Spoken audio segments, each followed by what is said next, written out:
Cijenjene gledateljice i gledatelji, dobrodošli u još jednu agendu Svijet. Ovu emisiju u cijelosti smo posvetili intervju s velikanom šahovske igre, ali i političkim i društvenim aktivistom Garryjem Kasparovom. Mr. Kasparov, thank you very much for joining our program. Thank you for inviting me. Let's start with the latest development on the outskirts of Moscow. There was a huge terrorist attack a couple of days ago. Were you surprised when you hear the news and the aftermath of the event? We saw that these 4 people were actually killing for about 20 minutes, and there was no response. And Russia was warned even by U.S. intelligence, and the country is for more than 2 years at war right now.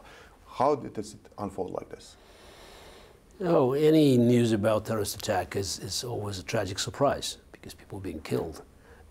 But this story has too many questions that yet to be answered. And what we can say now is that Vladimir Putin ended up as a beneficiary of this attack, because all of a sudden nobody talks about Ukraine. Nobody talks about never-ending Russian attacks on Ukrainian cities that are being killed and still being killing people with ballistic missiles, not just, the simple explosives. We yet to understand why the response of Russian security was so slow. You had a police station couple of 100 meters away from the building. You had less than 3 kilometers away a base of riot police, the heavy armed or riot police. It doesn't take 1 hour to actually get into the building. Also, as you pointed out, there were warnings. American warnings specifically about potential attack by ISIS, and they were ignored, and even Putin publicly denounced them. So let's not forget, 25 years ago, Putin and his gang took over power by organizing this very mysterious attacks on Russian apartments, the apartment bombings, and then it started Chechen war. So as of today, Putin definitely, he's planning to use it, and he's already announced this tragedy to step up his attacks on Ukraine. His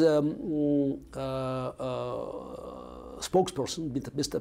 Peskov, said war. Just a couple of days ago, he said war, which, by the way, was a banned word in Russia for 2 years. You say war, you go to jail. So all of a sudden, it's no longer a special military operation, but a war. So you start adding things together, and you somehow feel that Putin either knew about it, or again, it happened at a very convenient moment. Because if they wanted to actually harm Putin, they could have done it before the elections. So doing it exactly, after, again, I believe in coincidences, but I also believe in KGB. So, and we also know that KGB always had very close ties with various forms of Islamic terrorism. Yeah, and you know a lot about KGB. We'll get to that point later on in this interview. But just a couple of weeks ago, prior to this, Russia puts you on the list of terrorists and extremists. Did you ever, in your political activism, threaten to use firearms, explosives, or call for it? Why you end up as a terrorist? Look, those are the names. So this is, I'm a terrorist, I'm extremist, I'm foreign agent, and many of my colleagues just, got the same titles from the state. But if you're opposed dictator, so you have to be ready to be called terrorists, because that's what happens. The thieves and terrorists call us, the same names. So it's more like, it's a condemnation with zero substance in it. But it's very important for the state to pretend that anybody who is opposing Putin's dictatorship is a terrorist. And also, unfortunately, this is a way to play this the hardball outside of Russia. Because this is what will definitely resonate with many people in the free world. As this attack now in Moscow, people say, yeah, we have to show solidarity. Absolutely, every life is unique, but you cannot show solidarity with the main terrorist who is sitting in the Kremlin and who keeps killing people as we speak. And you being designated now as a terrorist and extremist, how does it affect you? I mean, you travel around the world, you get into planes, you get into hotels, you meet new people. Does it affect you? And for those who doesn't know, you're Croatian citizens right now. Now. You don't have other citizenship. So a Croatian citizen is a terrorist for the Russian regime.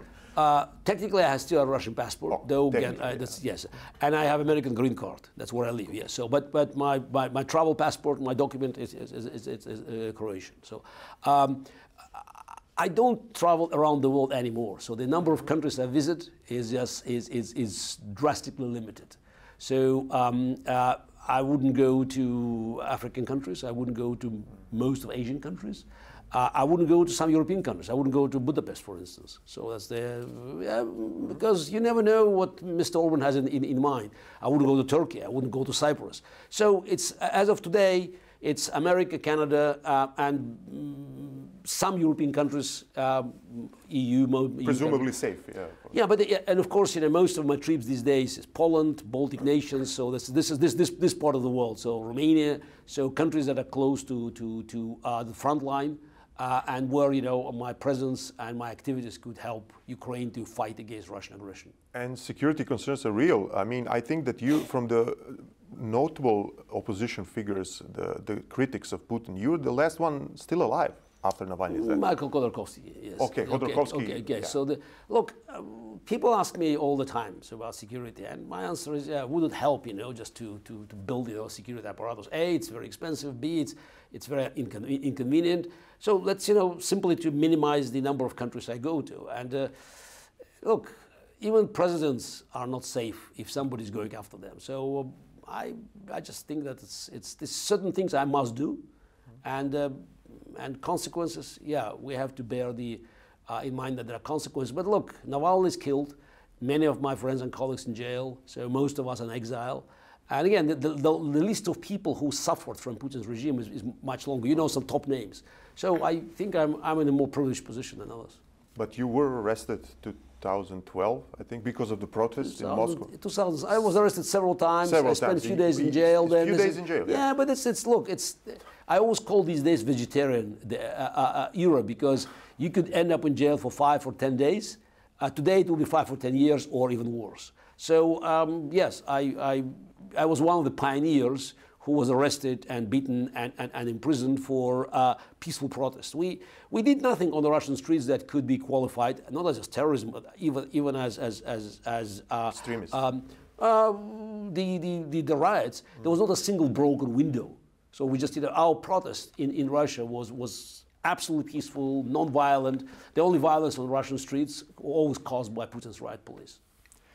And recently also Russia had presidential elections. Putin unsurprisingly won, and now he will be in charge of that country for at least 30 years. We may not know what will happen after that. For the next 6 years he's going to be there. What does it mean for Ukraine, for West, for Russia? Look, it's this dictator's time on the top of the regime is not being determined by the so-called elections. Those are the dates that are totally irrelevant for his political well-being. You use this word election, so I always feel very uncomfortable when people apply word elections to Russia. It was not elections since probably year 2000. We never had anything that resembles normal elections. So yes, here you have elections in Croatia coming in, and you don't know who's going to win. So exactly. Elections where you know the result. It's not elections. When all the opponents are just banned, cut away, so you cannot raise money. And now, by the way, even being imprisoned and killed. And you had few puppets that just, that at the end of the so-called elections, they congratulate Putin and say, thank you very much. We would like to help you to continue this war in Ukraine. So Putin's political life depends on the outcome of the war in Ukraine. If Ukraine wins, which looks unlikely now because the free world offered very little assistance, much less than had to be done. So, but if Ukraine wins, the Putin's days will be numbered. So we know from Russian history that while Russian population could tolerate wars that went well, even with massive sacrifices, any geopolitical failure and military defeat always led to the big change in Russia. So that's why if Ukraine succeeds, then Putin's days will be numbered, and we will have a chance to move Russia in the opposite direction. And how do you see the prospects of war in Ukraine? As you said, right now, Russia is again on offensive.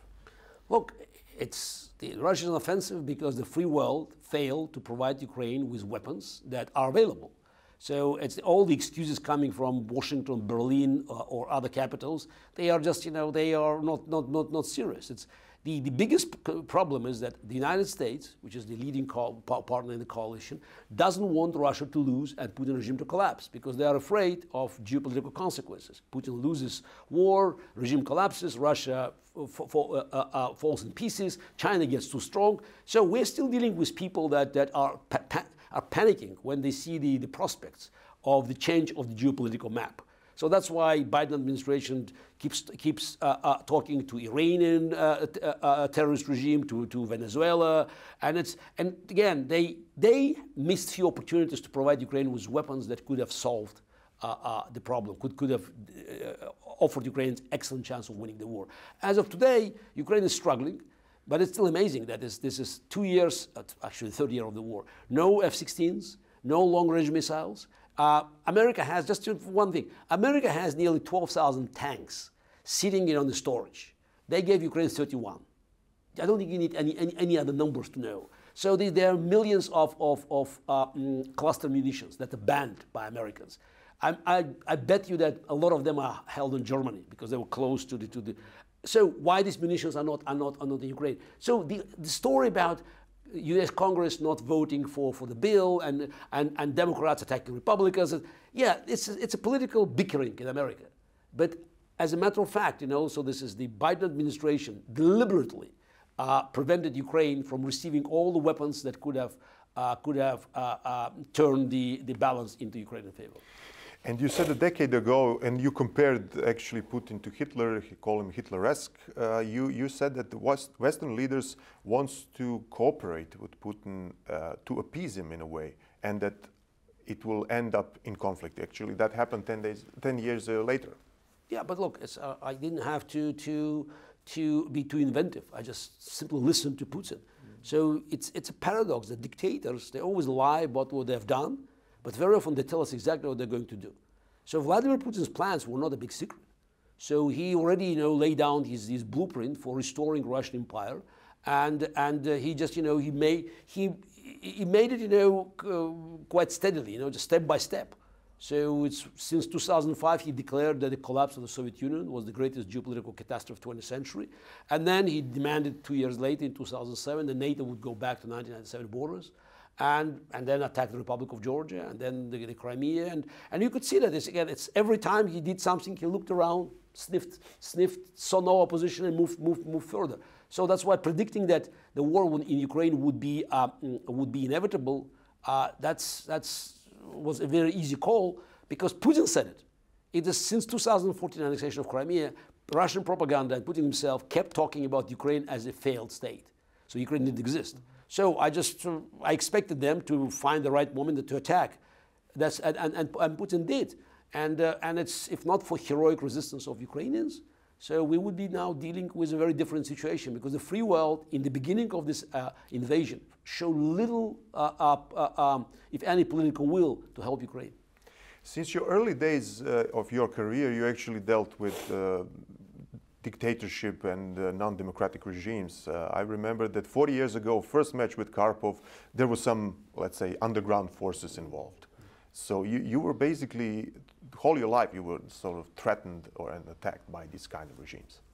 Look, yeah, I grew up in the Soviet Union, so that's why, again, I have my personal experience of dealing with the forces that are operating by the democratic rules. So, and that's why, I immediately respond to the threat coming from these forces.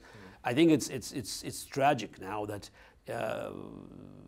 after the end of the Cold War, that was so triumphantly won by the free world, we're still dealing with the threats coming from these regimes that are gaining ground.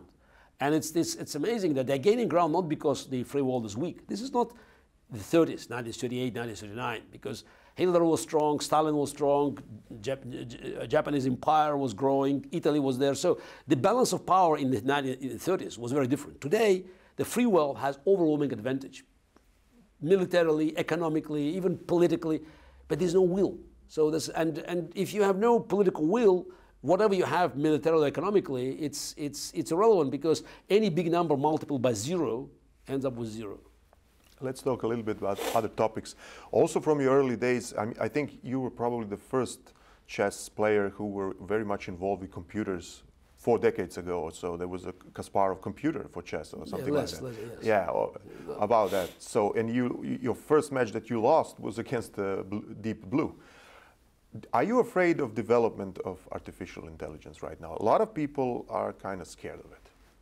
How do you see it? No, I don't. I'm not. So does it complement us or does it threaten us? Look, you know, any technology can be used for good or bad. So that's at the end of the day, it's about humans. So I always say that humans have monopoly for evil. Yes, you can use technology to enslave people. You can use technology to attack people and to kill people. So again, if you have nuclear energy, you can make a bomb or a nuclear reactor. So it's still in our hands. So yeah, it's quite a unique technology because it somehow imitates our cognitive abilities. It's again, it moves from physical abilities to our minds. But look, technology made us machines, made us stronger, made us faster. I think the intelligent machines should make us smarter. So it's an opportunity for to advance. And the good news is that the real progress happening on the side of the free world, because it's most of the things happening here. And I think we should drop our fears. It's happening anyway. So what's the point of complaining? If it's raining, you can complain about the weather, or you can take an umbrella. So that's why I have a very simple attitude that it offers us both opportunities and potential risks. But if we know how to handle it, I think the opportunities always, you know, always offer us a better balance. Just you know, let's recognize it. It's not a magic wand, but it's not a Terminator. So it's another tool that should help us to realize our wildest dreams, like space exploration, deep ocean exploration. So just start thinking how we can apply this enormous power to uncover new horizons. And the game of chess is also very much changed because of technology. For these internet platforms and engines, now everybody plays, and it's got the big rise in the past couple of years. How do you see it? I mean, now everybody can play on internet, even with Carlsen, Nakamura, Firouzja, if you get paired or if you arrange. That is something that is unusual for any other sports. Look, again, it's a coin that has two sides. So this is on one side, you know, yeah, it's the chess looks a little bit different now, actually quite different, because the opening preparation for the professional players is dramatically changed. So it's you have to avoid some more sharpest lines. They try to play more, you know, positional chess to not to be taken by a surprise of the opponent's preparation, somehow it affects the nature of the game. But you should look at the positive side. Millions and millions of people now can actually follow the game without the commentator. So this is, you can simply, you know, just look at your computer screen and you know exactly what's happening. So even more, you know, you can say, oh, Magnus Carlsen made a mistake. So when I played Karpov, nobody dared, you know, to say we made a mistake, because even if we did, they were two best players in the world. It's like, you know, two high priests in a temple, and today big deal. So this is somehow I feel annoyed when amateurs shouting Magnus made a mistake. Yeah, because they all know that. So I think it's again the balance. Balance is in favor of chess because we have so many more people playing chess. So it's when people say, oh, chess is not popular today as 50 years, 40 years ago when they played Karpov or Spassky played Fischer. Actually, it's wrong because chess is much, much, much bigger than 40 years ago. The problem is that, you know, the universe of entertainment is a billion times bigger. So that's why even if the space of chess grew up on the big picture, you know, it's probably a smaller dot, smaller segment. But number of people playing chess today keeps growing every minute. How much is it threatened by the possibility of cheating right now? Because there's been a huge scandal for a year and a half now. Obviously, there's a lot of suspicious around. Look, I'm a little bit, you know, puzzled why people talk about cheating in chess. I mean, can you cheat in chess? Yes. Is it happening? Absolutely, it's happening. Yeah, because that's human nature, and there's the opportunities. If opportunity is there and there's some potential benefits on the other side, yes, you always expect cheating. But what about cheating elsewhere? I mean, why nobody talks about cheating on the bar exams? Because you have so many opportunities where people have to answer questions that are and these questions, you know, the answers are available on the internet, And all they need is just to find the right connection. So that's why I think the machines offer opportunities for cheating in so many areas. But chess now somehow, just have stole the highlight. And at the end, we can talk a little bit about you being right now in Croatia. Obviously, it's not just vacation, although you possess a home here, a summer home, let's say.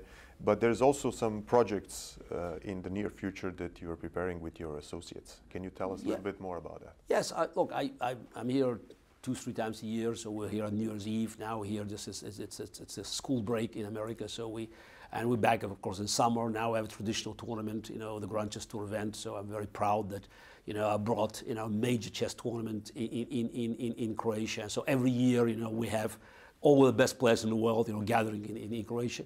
But I think it's also time to do something, more permanent, not just a tournament. I'm 60, so it's time to think about my legacy. And so I have simple choice, But Russia is no longer a viable option. So I'm looking at Croatia now, and I believe that it's time to start considering something massive. It is a project that will bring my legacy, not only as a chess player, but in other areas of my activities. It's just to present the Kasparov legacy in its entirety, and I believe that there should be a place here in Croatia that will attract people from around the world that would like to learn more about my life. So it's going to be like something like Kasparov Center somewhere? Yeah, it's a Casa Kasparov, you call it, something massive. So that will have, of course, chess. I'd like to have every component there of chess academy, of playing chess, but also the library, the museum, and also it's public space. So I think it's something that will be firmly associated with my name and my connection to Croatia. Mr. Kasparov, thank you very much for this interview. Yes, thank you for inviting me.